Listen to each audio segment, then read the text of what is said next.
Dieu est un être éternel, infini et absolument parfait. Il vivra toujours et en tout lieu.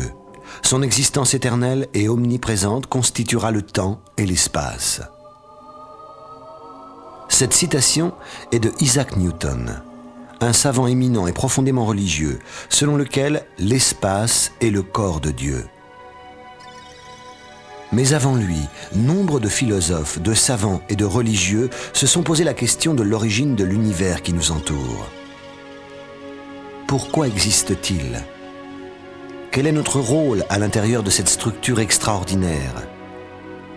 Y a-t-il eu un début et y aura-t-il une fin à ce grand dessein ?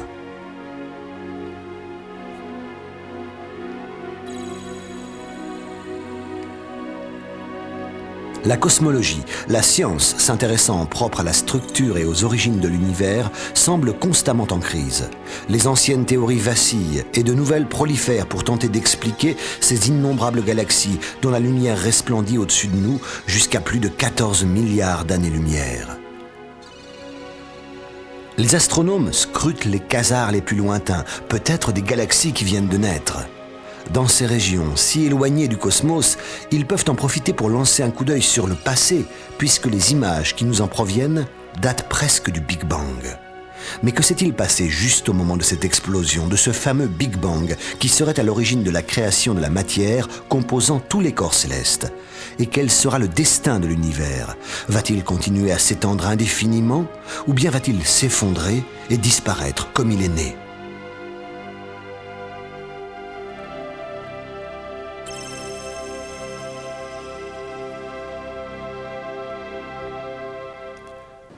La théorie très débattue du Big Bang, cette explosion au cours de laquelle la matière et le temps ont été créés, est convaincante pour certains savants, mais en plonge d'autres dans la perplexité. Elle a été défendue en 1970 par le professeur Stephen Hawking de l'université de Cambridge. Ce dernier, ainsi que le physicien Roger Penrose, a démontré mathématiquement que l'univers a eu une origine dans le temps. L'univers a dû commencer à un moment déterminé, si toutefois la théorie de la relativité est juste. Le Big Bang aurait été ce moment fatidique. Alors, l'évolution, ou l'histoire, ou le destin eurent un lieu dans lequel ils purent se réaliser. Jusqu'à ce jour, la science est tenue en échec devant ce quasi-miracle.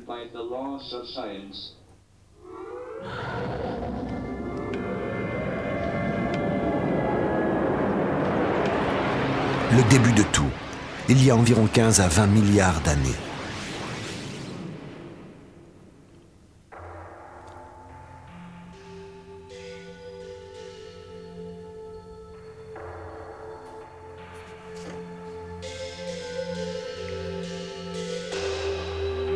C'est dans cet observatoire du mont Wilson, en Californie, qu'est né le concept d'un début de l'univers.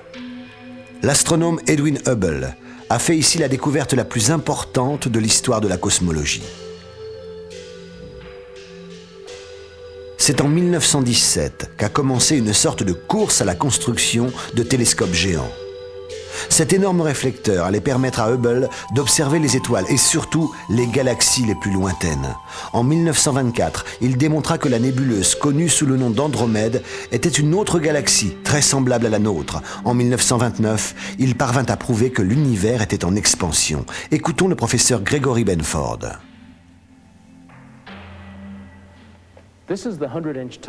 Voici le télescope de 2,50 m de diamètre avec lequel Hubble a révolutionné l'astronomie en 1929. Il posa alors ces questions qui nous ont toujours fascinés, du type « Comment l'univers est-il né ? Quelle relation avons-nous avec le reste de la création ?» À partir de Hubble, les astronomes ont toujours utilisé ces instruments très imposants pour explorer l'espace infini, à la recherche de réponses scientifiques. Les résultats ont provoqué des changements profonds dans notre façon de penser et aiguillonné la curiosité générale quant à la vie. Les astronomes de notre temps sont sans doute en mesure de résoudre ces problèmes philosophiques et d'observer le passé de l'univers. Peut-être même seront-ils capables de déceler l'empreinte de Dieu par-delà les années-lumière.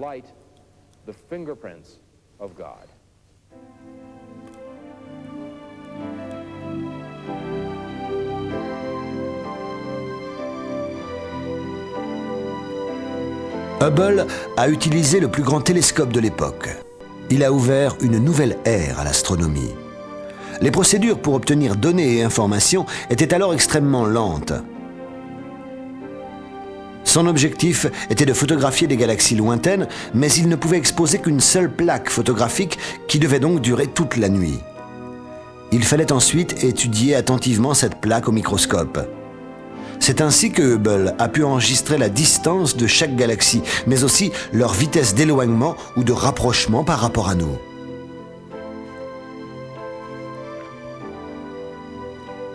Une récompense méritée sanctionna ce dur labeur. Hubble découvrit que les galaxies s'éloignent de nous à une vitesse proportionnelle à leur distance. Une galaxie se trouvant à une distance double de celle d'une autre par rapport à nous s'éloigne à une vitesse également double, ce qui confirme la théorie selon laquelle l'univers est en expansion. Le cosmos n'est donc pas un déploiement fixe de galaxies, mais une structure dynamique, évoluant continuellement. Hubble a ainsi déclenché une véritable révolution dans le domaine de la cosmologie. Même Einstein avait cru en un univers statique, la plus grande erreur de ma vie, reconnut-il. La théorie de l'expansion de l'univers a fait surgir de nouvelles questions quant à l'avenir de l'univers, sa structure et ses origines.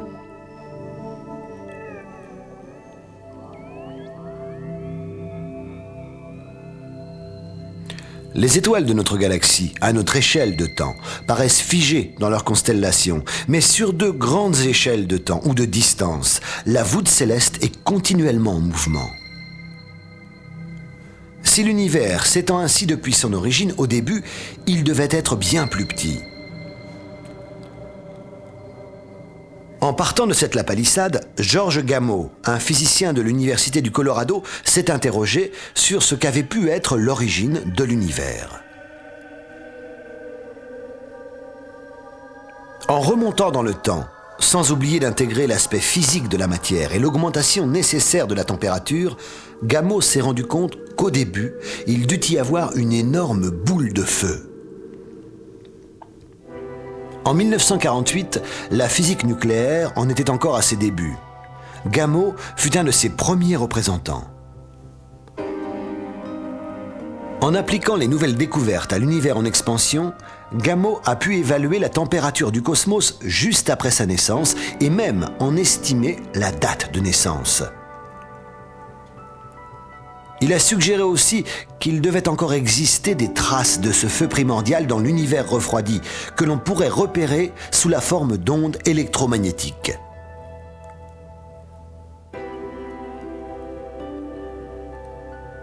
L'écho, le grondement du Big Bang.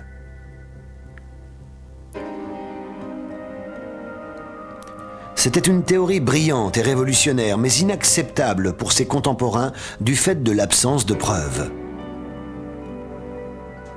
Cet écho n'a été décelé que 17 ans plus tard.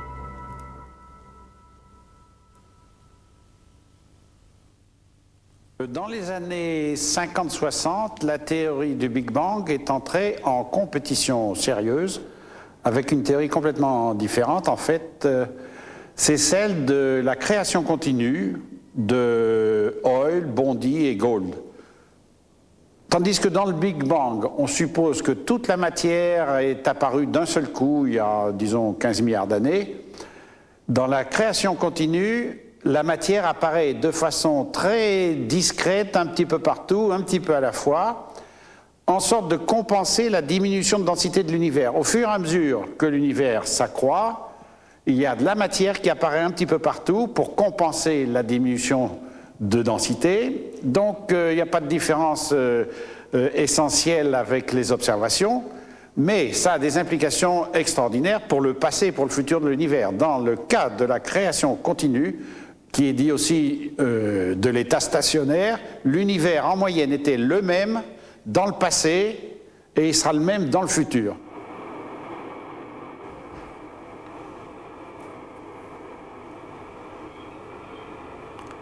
L'onde radio non identifiée a été captée par cette antenne insolite appartenant au Bell Research Center aux États-Unis à Holmdel, New Jersey.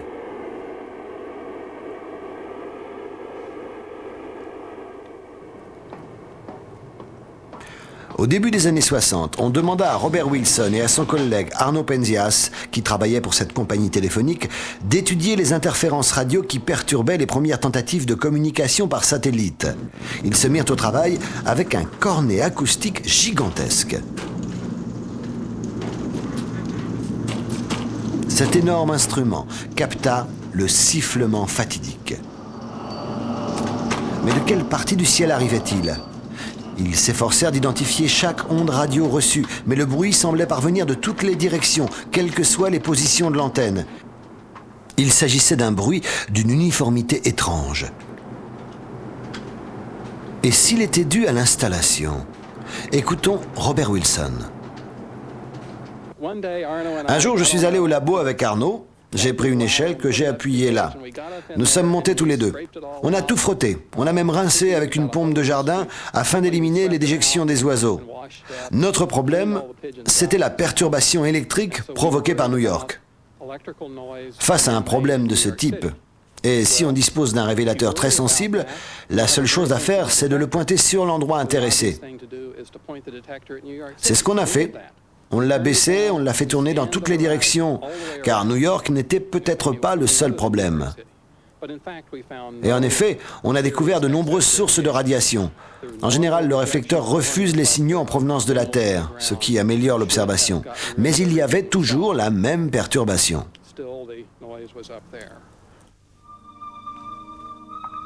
La découverte de la radiation cosmique de fond en 1965, fut la pierre tombale posée sur la théorie de l'état stationnaire. Elle prouva que l'univers avait connu, il y a longtemps, une période de haute température et densité. Venait ainsi de tomber la thèse de l'uniformité de l'univers dans le temps. En même temps était consacrée la théorie du Big Bang, qui avait prévu la radiation cosmique de fond. Les galaxies, les étoiles, les villes et la Terre sont des sources de bruit à différentes longueurs d'onde radio. Wilson et Penzias éliminèrent un à un tous ces rayonnements. Mais même après cette élimination, un rayonnement parasite subsistait. Il s'agissait de micro-ondes que de nouvelles mesures permirent d'identifier comme le rayonnement résiduel prévu par Gamow. Celui-ci avait estimé que la température lors du Big Bang, sans doute voisine de 10 milliards de Kelvin, avait dû, lors de sa dilution dans l'univers en expansion, se transformer en rayonnement dit de corps noir de 10 Kelvin. De nouvelles mesures le prouvèrent. Le rayonnement fossile à 3 degrés a été découvert donc en 1965, mais pour être sûr qu'il puisse venir de l'époque du Big Bang, il fallait le caractériser au mieux. Donc il fallait faire des mesures précises, à long terme, en dehors de l'atmosphère, pour se libérer des questions de perturbation de notre atmosphère. C'est pourquoi on a construit un satellite spécial, le satellite COBE, qui a très bien fonctionné et qui a fourni des renseignements de première importance. Premièrement, il a montré que le spectre d'émission de ce rayonnement suivait avec une très grande précision ce qu'on appelle la loi de Planck, c'est-à-dire que c'était un rayonnement thermique de corps noirs. D'autre part, ça a permis de mesurer la température avec une précision extraordinaire, c'est 2,726 degrés absolus. La deuxième opération importante, ça a été de montrer que ce rayonnement nous provient de toutes les directions de l'espace avec la même intensité. À mieux qu'un 10 millième près, l'intensité est la même, ce qui montre que l'univers est homogène, uniforme, à très grande échelle, ce qui correspond encore avec les idées du Big Bang.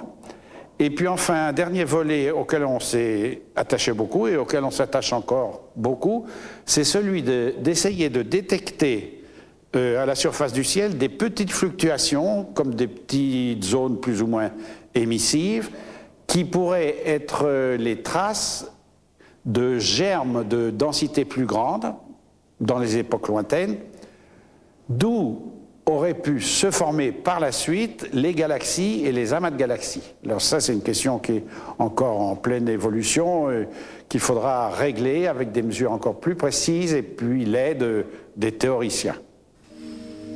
L'annonce par Georges Gamow de l'existence des radiations cosmiques venait donc d'être avérée. L'océan intense de lumière qui entoure l'univers en expansion est si chargé d'énergie qu'il se fait entendre, aujourd'hui encore, par une mer d'ondes radio faibles. Leur sifflement constant est une des preuves principales de la théorie du Big Bang. Les étoiles multicolores de notre galaxie sont soumises au processus naturel de la naissance, de la vie et de la mort. Mais comment se sont formées les premières étoiles de la Voie lactée et celles de toutes les autres galaxies nées après le Big Bang ? La théorie du Big Bang et sa démonstration fournissent un schéma permettant de discuter mathématiquement et concrètement sur l'origine de l'univers. En partant de cette théorie, on peut remonter dans l'espace et le temps pour voir ce qui s'est réellement passé il y a environ 20 milliards d'années. Au cours de son expansion, l'univers s'est refroidi. La température actuelle du cosmos est de moins 270 degrés Celsius, 3 degrés au-dessus du zéro absolu. Imaginons maintenant que nous remontions le temps. 100 000 ans après la création cosmique, la température était d'environ 4000 degrés Celsius. 3 minutes après la création, une structure sans particules subatomiques s'est créée à environ 1 milliard de degrés. Et à un 100 millionième de seconde après le Big Bang, la température était de 1000 milliards de degrés. À 10 puissance moins 36 secondes, l'univers était concentré en un seul point à une température pratiquement infinie. Que s'est-il passé au moment du Big Bang, juste à l'instant du Big Bang ? Alors c'est une question vraiment difficile à répondre. En fait, on peut remonter dans le passé et on atteint des étapes plus ou moins proches du Big Bang. Ainsi, par exemple, on sait que dans le premier quart d'heure qui a suivi le Big Bang, des tas de réactions nucléaires ont eu lieu qui ont permis de synthétiser les premiers noyaux des éléments légers. Alors avant ça, on peut remonter encore plus et on arrive à une époque où l'univers était principalement occupé par de la radiation. C'était la radiation, les rayonnements qui avaient le rôle prépondérant comparé à la matière, par exemple. Et c'est d'ailleurs à ce moment-là qu'il y a eu forcément un équilibre thermodynamique qui s'est réalisé, ce qui fait que c'est de là que résulte le caractère de corps noir du rayonnement à 2,7 degrés. Alors avant ça, on peut essayer de remonter encore, et là on est obligé d'avoir recours à une théorie plus complexe du Big Bang, plus complexe que celle de la relativité générale, qui est celle qu'on appelle la théorie du Big Bang inflationnaire, qui résulte de théories de grande unification entre trois des principales forces de la nature, et on peut remonter jusqu'à 10 puissance moins 35 secondes après le Big Bang. Un temps extrêmement court, évidemment. Et alors après, en spéculant beaucoup, on peut remonter pas plus près que 10 puissance moins 43 secondes. 43, c'est ce qu'on appelle le temps de Planck. Et à ce moment-là, l'univers avait des dimensions de l'ordre de 10 puissance moins 35 mètres, et il était soumis au flou quantique, comme les particules élémentaires. Il était flou. Donc avant ça, pratiquement, on ne peut rien dire, sauf que par la suite, si la théorie se perfectionne, on pourra donner des probabilités sur ce qu'il existait avant zéro. La scansion temporelle et les températures peuvent sembler incompréhensibles, voire produire sur le profane un effet de grand 8 mental, mais elles constituent l'introduction la plus passionnante au monde de la cosmologie. Dans ce Centre national pour l'application des superordinateurs, le professeur Larry Smarr visualise les données scientifiques en mondes inconnus à partir de programmes de simulation. Les données introduites sont analysées par un superordinateur qui occupe toute une pièce. Programmer le Big Bang n'est pas une entreprise facile. Il s'agit de créer la matière, à savoir les particules préatomiques les plus élémentaires que la physique moderne vient de découvrir. Au cours des années 30, on a enregistré une découverte importante. Chaque particule créée possède une image miroir, une antiparticule. Ainsi, le portrait final fourni par le superordinateur de la matière et de l'antimatière née à l'intérieur de la boule de feu inclura quarks et antiquarks ainsi qu'électrons, protons et neutrons qui en dérivent. Dans la pratique, on s'est focalisé sur un tout petit point de l'univers, puis on l'a agrandi. On ne s'est pas limité à le regarder, on a étudié le noyau, on a divisé l'atome et on l'a observé de l'intérieur. Parvenu là, on est loin de la réalité de tous les jours et l'imagination doit entrer en scène pour trouver une représentation adéquate. L'homme ne peut pas par ses seuls moyens. Il faut la visualisation à l'ordinateur pour l'y aider. Voici le Big Bang et la naissance de la matière cosmique, d'après le portrait fourni par Larry Smarr à partir de 10 puissance moins 36 secondes après la création. Le futur univers est grand comme un morceau de sucre. La température est égale à des centaines de trillions de degrés et la pression est immense. Les changements sont rapides sous de telles conditions. De minuscules paquets d'énergie, de lumière, des photons se heurtent et chaque choc produit un quark et son antiquark. Quark et antiquark de la même couleur s'entrechoquent et donnent naissance à 2 photons. C'est un royaume où la lumière et la matière, quark et antiquark, ne sont pas encore distinctes. À 10 puissance moins 34 secondes après la création, cet univers minuscule se refroidit et la température baisse d'un rapport 10 par rapport à la précédente. Les collisions de photons ne produisent plus des quarks et des antiquarks, même si les quarks et les antiquarks qui se heurtent continuent à donner des photons et donc de la lumière. Il y a alors plus de quarks que d'antiquarks. Toutes les substances dont l'univers est composé aujourd'hui seront issues de cette prépondérance de la matière sur l'antimatière. À un 100 millionième de seconde après la création, la température est égale à 1000 milliards de degrés centigrades. Les quarks se déplacent librement et se réunissent en groupes de couleurs différentes, donnant ainsi les protons et les neutrons.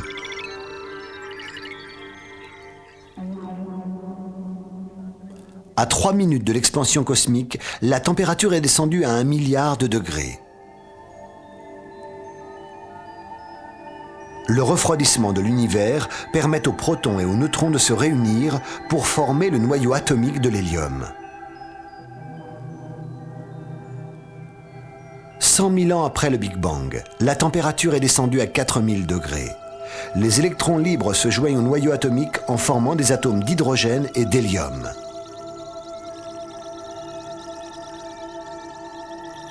C'est alors que la lumière commence son voyage, en révélant les éléments chimiques. C'est la libération de l'univers.